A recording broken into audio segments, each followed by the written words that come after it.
આઈસીસીઆર દ્વારા વડોદરાની ઘૂમતી ગૌરી ડાન્સ એકાડમીને આંતરરાષ્ટ્રીય તક મળી હતી। ટીમે યુરોપના સ્ક્વોલિયા, નોર્વે અને રોમાનિયામાં લોકનૃત્યો દ્વારા ભારતીય સંસ્કૃતિ રજૂ કરી હતી। આ ટીમે 17 દિવસના પ્રવાહમાં 12 કાર્યક્રમો રજૂ કરી પ્રેક્ષકોનો અદ્ભુત પ્રતિસાદ મેળવ્યો હતો। ભારતીય સંસ્કૃતિને વિશ્વ મંચ પર રજૂ કરી વડોદરાનું નામ આંતરરાષ્ટ્રીય સ્તરે રોશન કર્યું હતું।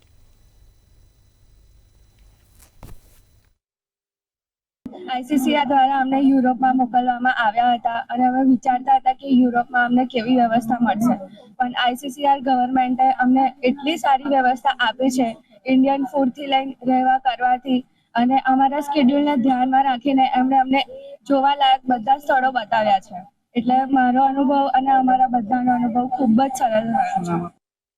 આંતરરાષ્ટ્રીય સ્તરે વડોદરાનું નામ રોશન કરતા વડોદરાના તારલાઓ આપણે વાત કરી રહ્યા છીએ। અત્યારે જે પ્રમાણે જે બહેનો જોવા મળી રહી છે તેમને આંતરરાષ્ટ્રીય સ્તરે વડોદરાનું નામ રોશન કર્યું છે।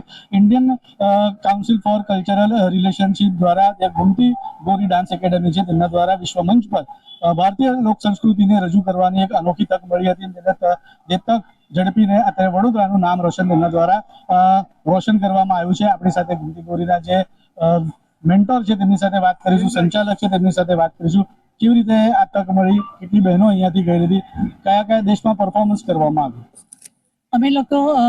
અમને આ તક આઈસીસીઆર થ્રુ આપવામાં આવી છે।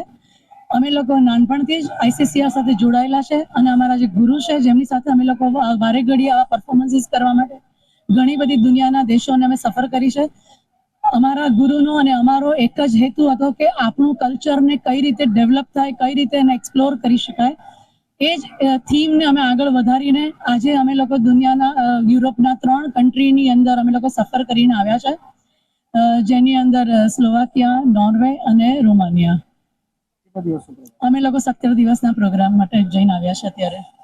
ખાસ કરીને વાત કરીએ જ્યારે ડાન્સની વાત હોય, કલ્ચરની, તો સંગીતની પણ વાત હોય, સંગીત ગાયનની પણ વાત હોય, કેવી રીતનો અનુભવ રહ્યો?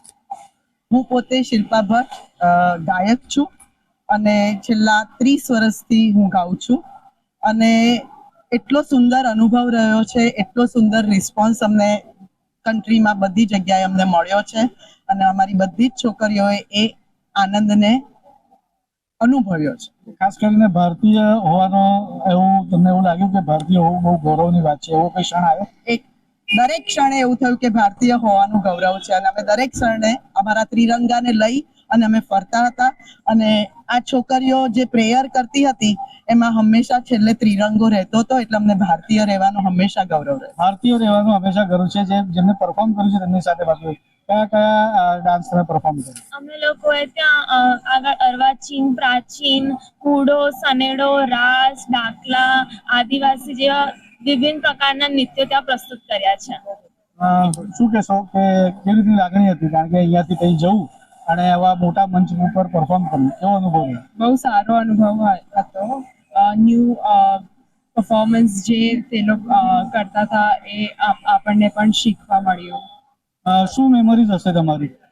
મેમરીઝ હું કહેવા માંગીશ કે અમે ત્યાં જઈને પરફોર્મ તો કરતા હતા, પણ ત્યાંના જે લોકો હતા એ બી અમારી જોડે ઇન્વોલ્વ થઈને એમને બી જિજ્ઞાસા હતી શીખવાની, તો એ બી અમારી જોડે શીખતા હતા। અમે વર્કશોપ્સ બી કરી છે ઘણી, તો એ બેસ્ટ મેમરીઝ હતી।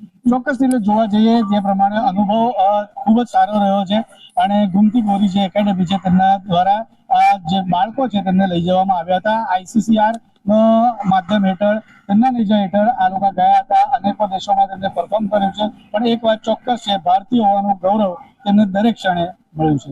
કેમેરામેન કેતન ચિંદે સાથે સત્યન નેવાસકર, મંતવ્ય ન્યૂઝ।